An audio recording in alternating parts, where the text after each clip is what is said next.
বাস্তব একটি ঘটনা, সময় থাকলে শুনে যাবেন। গ্রামের একটা গরিব ছেলে একটা গরিব মেয়েকে বিয়ে করলো।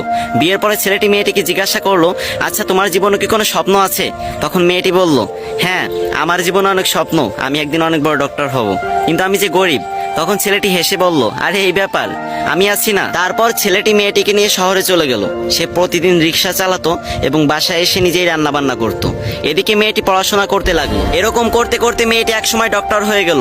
ছেলেটি এই খবর শুনে খুশিতে আত্মহারা হয়ে গেল এবং সে সেই ছেঁড়া কাপড় পরেই মেয়েটির সাথে দেখা করতে চলে গেল। মেয়েটি যখন তার বন্ধু বান্ধব নিয়ে কলেজ থেকে বের হচ্ছিল, তখন ছেলেটি সবার সামনে গিয়ে মেয়েটিকে বলল, জানো আজকে না আমি অনেক খুশি, আজকে তুমি ডাক্তার হতে পেরেছো। তখন মেয়েটির বান্ধবীরা জিজ্ঞাসা করলো, এই এ কে রে? তখন মেয়েটি বলল, আরে আমি চিনি না, হয়তো কোনো ভিক্ষুক টিক্ষুক হবে। তখন ছেলেটি মন থেকে অনেক কষ্ট পেল। ছেলেটির চোখে পানি চলে আসলো এবং সে বলল, তুমি ঠিকই বলেছো। তুমি জানো আমি তোমার পরীক্ষার টাকা জোগাড় করতে গিয়ে ভিক্ষা পর্যন্ত করেছি। আজ তুমি আমাকে চিনতে পারতেছো না?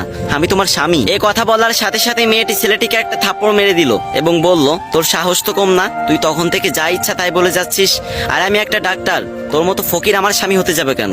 ছি। এরপর মেয়েটির একটি চাকরি হলো, আস্তে আস্তে টাকা পয়সা বাড়ি গাড়ি সবকিছুই হলো, কিন্তু ছেলেটা গরিব রয়ে গেল।